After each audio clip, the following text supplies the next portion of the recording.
KBS 방송국 프로그램 가운데 아침마당이라는 유명한 프로그램이 있습니다. 특히 이제 수요일마다는 사연과 노래로 무명 가수를 발견하는 그런 시간이 있는 것을 봤습니다. 저는 이제 여러 사람의 이 사연을 듣기 위해 이 프로그램을 종종 봅니다. 뭐 그런 타락한 노래를 들으시나 그렇게만 이해하지 마시고요. 사람 사는 그런 냄새가 사연을 통해 와닿지 않습니까?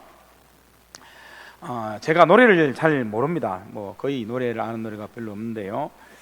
노래를 듣긴 해도 그냥 이제 넘기는데, 지난주에인가 어떤 분이 노래를 쫙 부르는데 가슴은 기다립니다, 이 노래를 쫙 부르더라고요.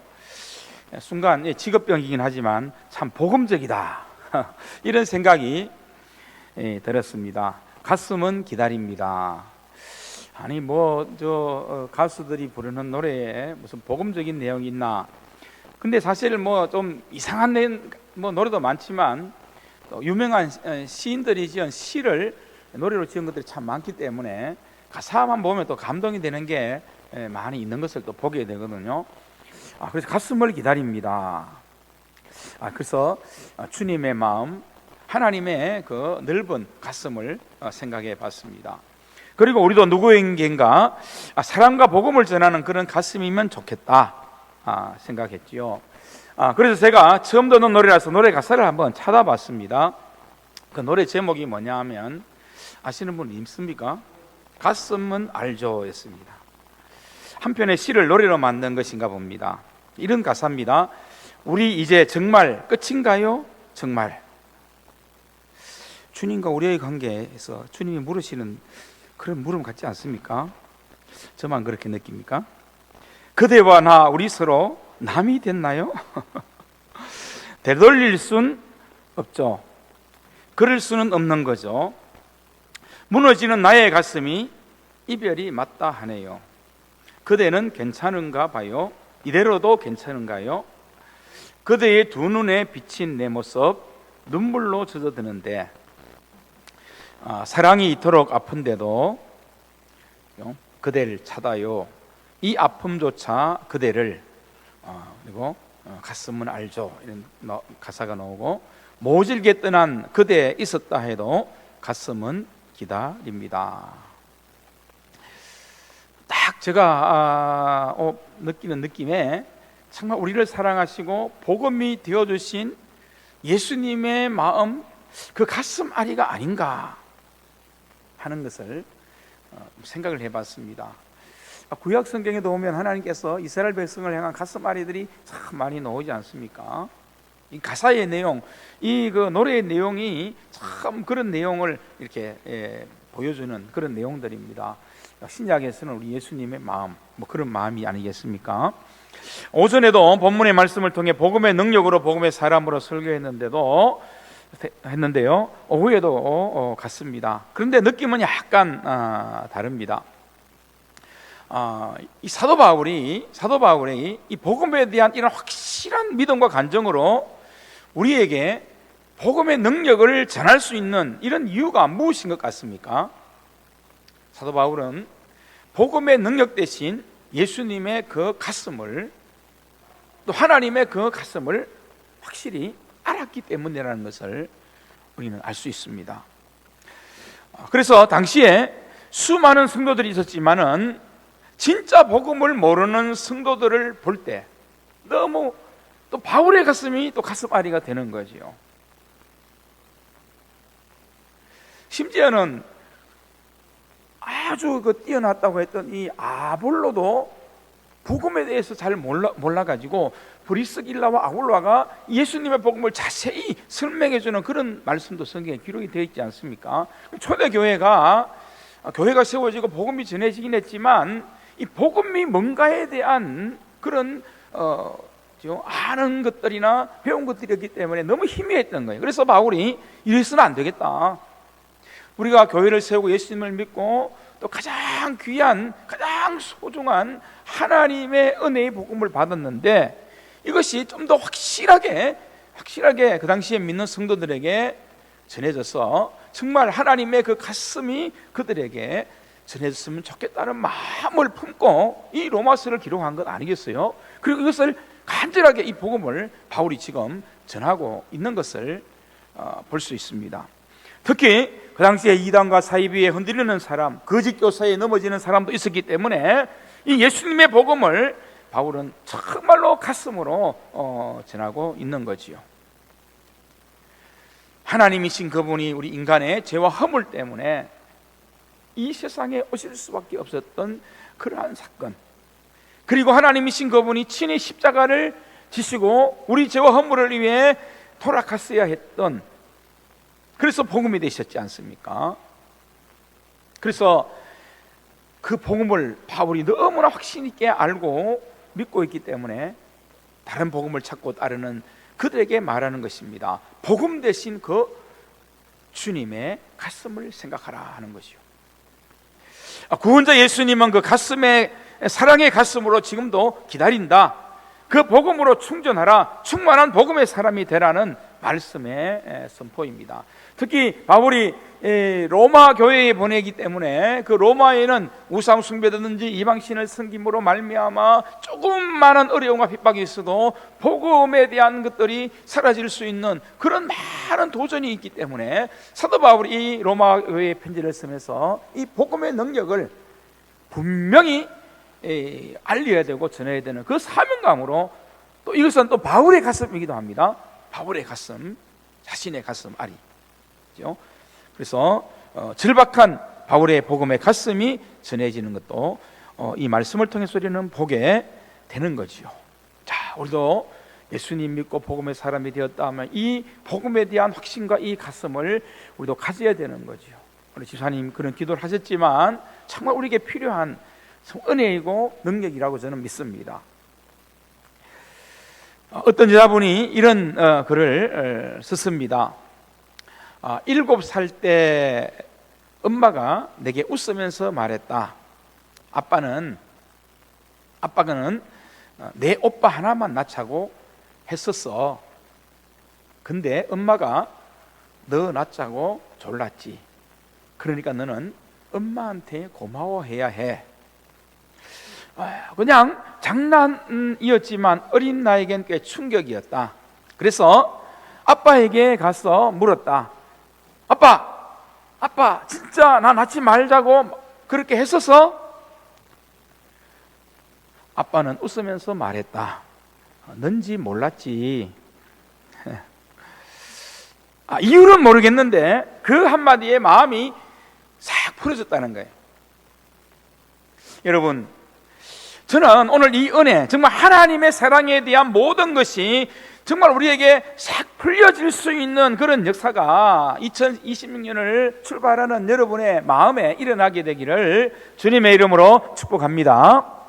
주님의 사랑에 대한 확신이 좀 우리 가운데 새겨져야 된다는 거예요. 여러분, 정말 중요한 것, 하나님이 나를 사랑하신다, 예수님이 나를 사랑하신다, 성령님이 나를 사랑하신다는 것이 이것이 이런 복음이잖아요. 내가 죄인 되었을 때도 나를 사랑하시는 그 주님이셨지만, 그러나 이후에도 나를 사랑하시는 그 사랑의 주님이 나의 주님이시다. 이게 또한 복음의 능력이지요. 성경은 우리에게 말씀합니다. 우리를 구원하신 하나님께서 우리에게 말씀하십니다. 뭐라고 말씀하십니까? 너는 내 것이다. 한번 따라서 하십시다. 너는 내 것이다. 얼마나 귀한 은혜의 말씀입니다. 너는 내 자녀야. 너는 나의 백성이야. 하나님의 나라를 위협으로 이어받을 하나님의 백성이야. 이게 제 말이 아니잖아요. 성경에 그대로 다 기록된 언약의 말씀이지 않습니까? 여러분에게 확신이 있기를 주님의 이름으로 축복합니다. 여러분, 지금까지 어떤 마음이었는지 하여튼 뭔지는 잘 모르겠는데, 그 아버지의 그 말 한마디에 마음이 싹 풀리진 것처럼 그 예수님의 사랑, 성령님이 주시는 그 감동으로 여러분의 마음의 문제, 하나님의 사랑을 의심하거나 조금도 주님의 은혜에 대해서 끓임이 있다는 마음이 들었다면, 그런 모든 문제가 예수님의 깊은 복음을 통해서 이 문제가 확 풀려지는 역사가 있기를 바랍니다. 하나님께서 정말 나를 사랑하시는구나.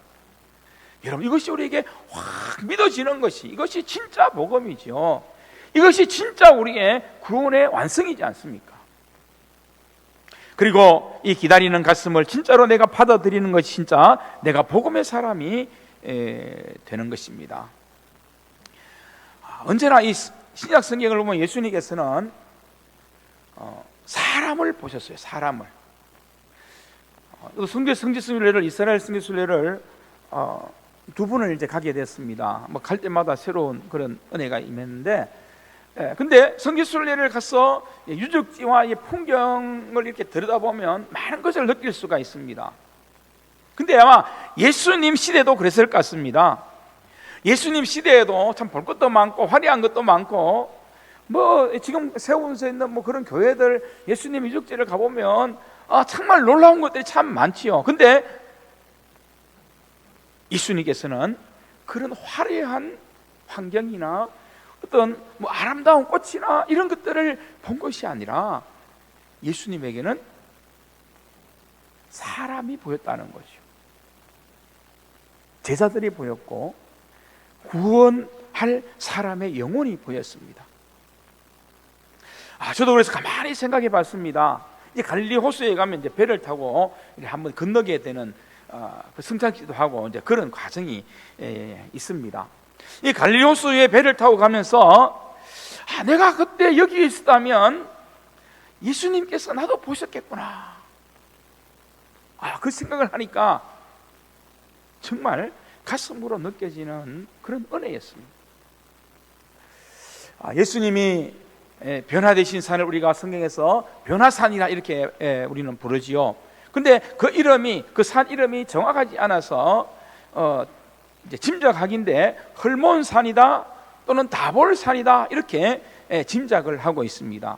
근데 이 헐몬산이나 이 다볼산은 굉장히 높은 산입니다.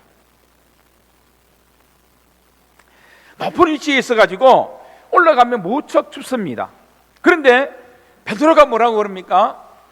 여기가 좋사오니 여기다가 초막 3개를 지읍시다. 근데 정말 그 환경을 보면 어이없다는 그런 마음이 듭니다. 여전히 춥고 눈이 덮여있기도 한 거칠은 황야 같은 그런 황량한 그런 돌산이거든요. 그리고 시리아와 레바논의 국경인지라 더 얼씨년스러운 느낌도 듭니다. 그런데 그 당시에 베드로가 여기가 좋사오니 어떻게 그렇게 고백할 수가 있었을까요? 다름이 아니라 예수님과 함께 있다는 것, 사실 바로 그것 하나 때문이었습니다. 그러니까 물론 베드로가 좀 오버하고 잘못 표현한 것도 있긴 하지만, 그러나 전체적으로 볼 때 이 베드로의 고백을 보면 예수님과 함께 있다는 것, 이 사실이 얼마나 좋은가를 말해주는 것이죠. 예수님과 함께 있다면 그 어디도 좋습니다. 그래서 우리도 나를 위해 돌아가신, 나를 가장 사랑하시는 그 예수님과 함께라면 우리도 여기가 좋사오니 라고 고백할 수 있다는 거죠. 예수님 한 분만으로 충분하다 성경은 말씀하잖아요. 바울이 그렇게 고백하고 많은 예수님을 만났던 사람이 다 세상 것들을 오히려 내려놓아 버리고 예수님 한 분이면 나는 정말 충분했습니다라고 다 그렇게 고백하고 있지 않습니까? 여러분, 이것이 오늘 바울이 오늘 전하고 있는 복음의 삶 중심이라는 거지요. 예수님 한 분이면 나는 참 모든 것 만족입니다. 그렇죠? 그래서 예수님과 함께라면 나는 어디든 좋습니다. 여러분, 이것이 어떻게 보면 우리가 살아가는 삶의 구체적인 복음의 삶이라고 말할 수 있습니다. 많은 그리스도인들이 복음을, 예수님께서 우리에게 주신 은혜와 사랑들을 그냥 생각으로만, 관념으로, 사상으로, 그냥 글씨로만 생각하기 때문에 이런 감동과 은혜를 우리에게 깊이 새기지 못하고 우리가 그 복음의 삶을 살아가지 못하는 거예요. 어제도 말씀드렸지만 복음은 그런 문자가 아닙니다. 살아계신 하나님, 그분 자체이죠. 예수 그리스도 그분 자체이기 때문에, 그래서 복음은 진짜 우리에게 능력이 되고 구원받는 모든 사람에게는 이 복음이 정말 두나미스, 강력한 하나님이 역사하는 능력이 되는 것입니다. 예수님께서 여전히 변함없이 나를 사랑하신다. 이것은 여전히 신실하신 약속의 말씀이지 않습니까? 로마서 5장 8절에 보면 우리가 아직 죄인 되었을 때에 그리스도께서 우리를 위하여 죽으심으로 하나님께서 우리에 대한 자기의 사랑을 확정하셨느니라 했습니다. 로마서 8장 32절 우리는 너무나 잘 알지 않습니까? 자기 아들을 아끼지 아니하시고 우리 모든 사람을 위하여 내어주시니가 어찌 그 아들과 함께 모든 것을 우리에게 주시지 아니하겠느냐. 이 말씀은 주신다 말씀이잖아. 그리고 놀라운 것은 그 예수님이 지금도 사람을 주목하시고 찾으신 예수님은 저와 여러분을 주목하신다는 거예요. 그래서 우리는 그 예수님 한 분이면 진짜 충분하다 고백하는 것, 이것이 우리의 복음이고 믿음이지요. 한번 따라서 하십시다. 예수님 한 분이면 충분합니다. 그렇죠?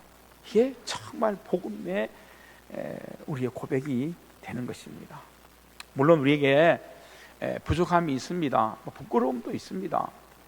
죄하고 더러운 죄가 보일 때도 있지요. 그게 저의 모습이기도 합니다. 그러나 우리는 그때도 복음의 가슴으로 기다리시는 아버지의 마음속으로 더 깊게 강하게 파고들어야 하는 거죠. 우리 이 세상을 살아가면서 연약함도 있고 부족함도 있지만 그것에 우리가 주눅이 들고 매여버리면 안 됩니다. 아버지의 그 사랑으로, 주님의 그 사랑 속으로 정말 파고 뭐 그런 프로그램도 있습니다만은 파고 들어가야 됩니다. 우리의 연약함 있지만 그 사랑으로 깊이 들어가야 되는 거예요. 여러분의 모든 삶이, 여러분의 인생이 주님의 사랑 깊은 곳으로 나아가는 은혜가 있기를 주님의 이름으로 축복합니다. 네. 여러분, 만약에 여러분의 자녀가 내가 잘못했어요, 나는 죄인이에요, 정말 엉터리 같은 놈이에요, 나는 정말 못된 놈입니다, 나는 정말 사랑받을 자격이 없어요, 그렇게 부모님 앞에서 이야기하고 그렇게 다른 사람 앞에 가서 이야기한다면 부모 마음이 어떨까요? 그래, 이제 네 죄 좀 알겠냐? 우리 아이들에게 그렇게 말하겠어요? 그것은 참 부모의 마음이 아닙니다. 부모는 아니야, 너 절대 그렇지 않다, 그렇게 말하지요. 너는 정말 훌륭한 아이야, 부족한 것이 있지만 너 앞으로 좋은 사람이 될 거야, 나는 너의 장점을 잘 알아. 여러분, 부모는 당연히 자녀의 허물을 가려주고 그 아이의 좋은 점은 드러내고 싶어 합니다. 이게 부모의 마음이에요. 여러분, 하나님이 우리 아버지라니까요. 이것이 복음이 아니고 무엇입니까? 예? 전능하신 하나님, 천지를 주관하시고 섭리하신 하나님, 마지막에 심판과 승리의 주로 오시는 그 하나님이 바로 우리의 아버지시라니까요. 그 아버지가 변함없이 우리를 사랑하십니다. 이것이 우리의 능력입니다. 삭개오에게 예수님이 그렇게 하셨지 않습니까? 예수님께서 그 뽕나무에서 내려오는 그 삭개오를 보고 예수님 만나러 왔던데 막 삭개오의 죄를 덜추고, 내가 내 죄를 알렸다, 어떻게 죄인인 너의 집에 나를 오라고 하느냐, 내가 너 집에 갈 것 같아? 예수님이 그렇게 말씀하지 않으셨습니다. 마치 삭개오의 그 흠을 말한 것을 전혀 모르는 사람인 것처럼 그에게 삭개오를 받아 주셨지 않습니까? 이게 복음의 은혜이지 않습니까? 우리에게 임한 은혜이지 않습니까? 돌아온 둘째 탕자 이야기 우리에게 명확하게 잘 말씀해주고 있지 않습니까? 탕자는 더 이상 나는 아들이 아니다, 나는 대접할 자격이 없다 했습니다. 종으로 서주세요. 당장 굶어 죽을 지경입니다. 그래서 아버지께로 돌아왔습니다. 근데 아버지는 그 모든 마음을 못 본 척, 못 들은 척, 그리고 금가락지를 끼워주고 좋은 잎을 입혀주고 잔치를 벌여 주셨지 않습니까? 그게 아버지의 마음입니다. 여러분, 우리의 모든 삶에서 그 아버지의 사랑, 그 가슴을 느끼며 사는 것이 바로 복음을 부끄러워하지 않는 구원의 능력으로 사는 삶이 되는 것입니다. 이 믿음 우리는 분명히 가져야 됩니다. 여러분, 사단은 이 복음의 은혜와 능력에 자꾸 가라지를 자꾸 뿌립니다. 미혹합니다. 의심하게 만들고 불안하게 만들고 또 신뢰하지 못하게 만듭니다. 정말 우는 사자처럼 삼킬자를 찾고 있는 것임을 알아야 됩니다. 이것이 마귀가 하는 일들이고 이것이 사실은 이단들이 하는 그런 행동입니다. 우리의 죄와 허물과 죄를 다시 들추어야만 내는 것이 마귀가 하는 일이지요. 그러나 하나님 아버지는 그렇지 않습니다. 물론 우리가 죄를 깨닫게 하고 회개할 때는 죄를 깨닫게 하는 은혜도 있지만 그것도 우리를 살리시기 위한, 아버지의 품으로 그 가슴 아리 속으로 다시 품어주시기 위한 하나님의 참된 마음이지 않습니까? 우리의 허물을 가려주시는 분, 우리를 다시 깨끗하게 하시는 분이십니다. 그리고 우리를 다시 세우시지요. 다시 일으켜 새 일을 하도록 인도하여 주십니다. 이것이 바로 하나님 아버지의 사랑, 그 가슴의 복음입니다. 그러므로 우리는 다시 그 사랑의 가슴에 안겨오는 삶을 진짜 우리는 회복해야 돼요. 그 복음의 능력 가운데 나의 가슴을 열어야 됩니다. 그리고 세상에 그 누구도 그 어떤 것도 빼앗을 수 없도록 정말 깊게 그 사랑 속으로, 아버지의 그 마음으로 우리는 깊이 들어가야 되는 것입니다. 그리고 우리는 간절하게 사모하며 그 이름을 불러야 됩니다. 나를 가장 사랑하시는 나의 하나님, 나를 구원해 주시는 예수님, 나의 성령님 감사합니다, 믿습니다, 나의 영원한 복음이 되어주심을 감사합니다라고 고백해야 하는 거지요. 이렇게 우리가 고백할 수 있는 분명한 말씀이 있습니다. 대충이 아니라 진짜 우리에게 주신 분명한 말씀이 있습니다. 스바냐 3장 17절 말씀 우리 한번 떼어주셔서 이 말씀을 한번 같이 읽도록 하겠습니다. 자, 이 이유가 우리에게 분명히 찬양의 내용도 있는 말씀이지만 분명히 우리는 확신해야 됩니다. 함께 같이 고백하는 마음으로 읽겠습니다. 시작. 너희 하나님 여호와가 너희 가운데에 계시니 그는 구원을 베푸실 전능자이시라.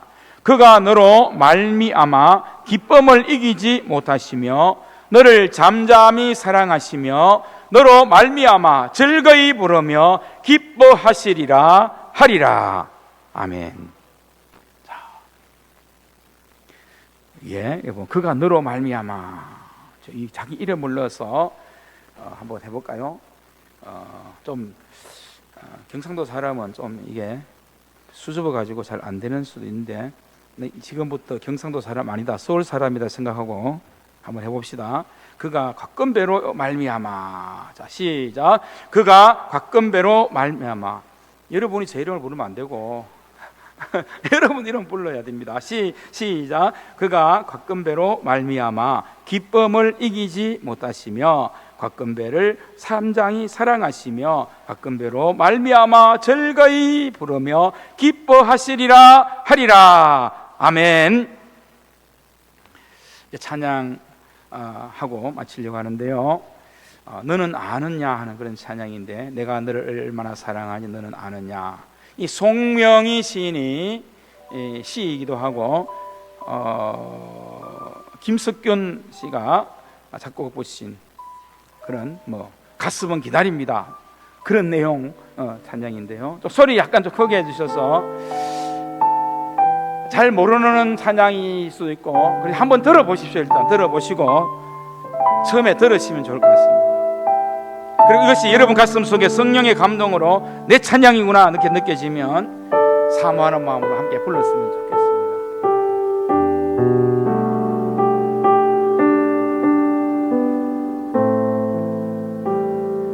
우리 내성마비 시인 송명희 시인 작사한 찬양.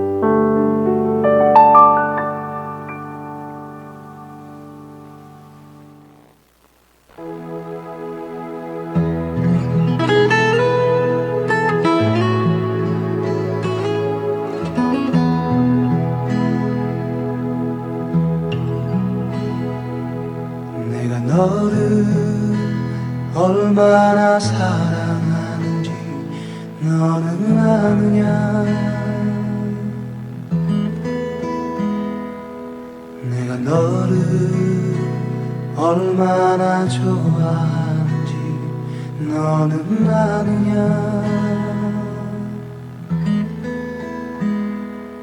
내가 너를 얼마나 기다렸는지 너는 아느냐.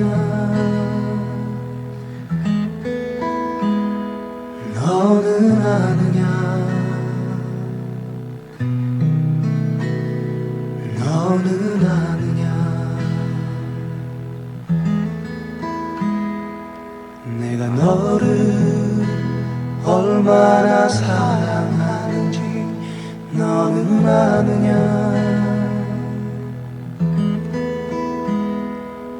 내가 너를 얼마나 좋아하는지 너는 아느냐.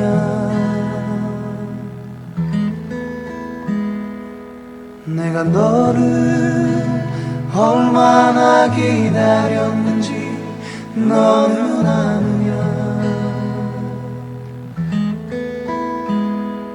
너는 아느냐. 너는 아느냐.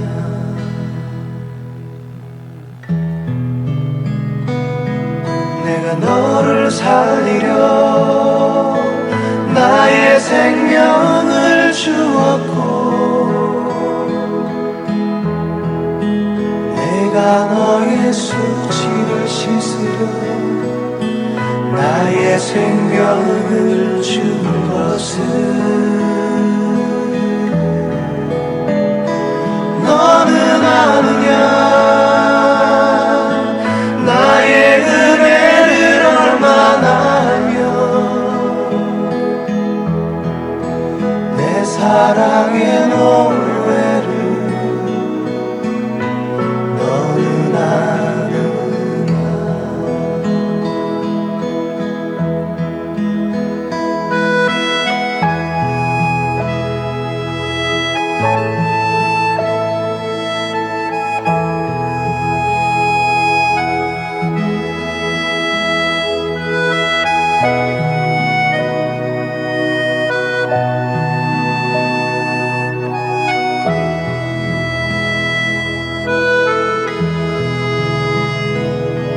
내가 너를 살리려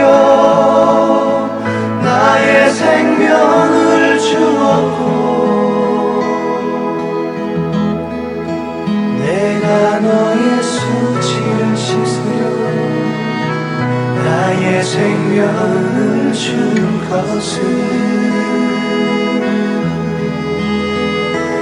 너는 아느냐. 나의 은혜를 얼마나 내 사랑의 노래를 너는 아느냐.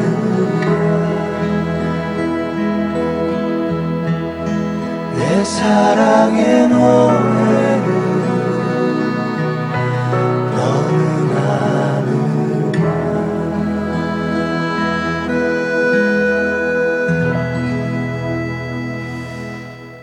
기도하겠습니다.